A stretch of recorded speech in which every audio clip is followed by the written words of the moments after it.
ही परिस्थिती आली का? ओबीसीवरती हल्ले झाले. एनसीपीचा मराठा काय आणि बीजेपीचा मराठा काय?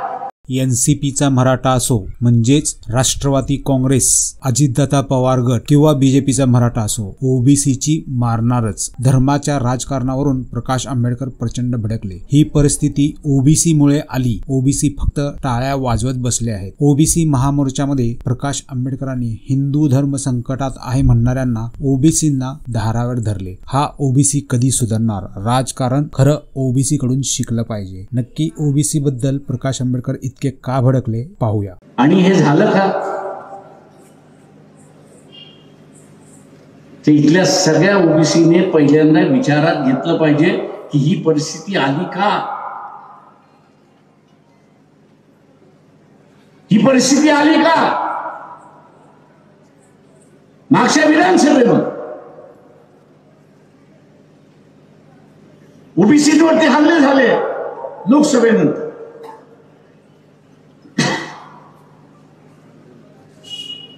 हल्ला करणारा कोण?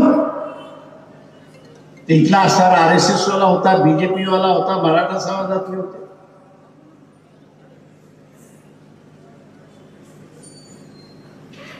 आम्ही मतदान दिलं कोणाला?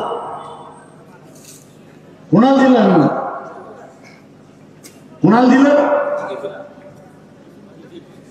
कोणाला दिलं? तो एनसीपीचा मराठा काय आणि बीजेपीचा मराठा काय? तो ओबीसीची काय करणार?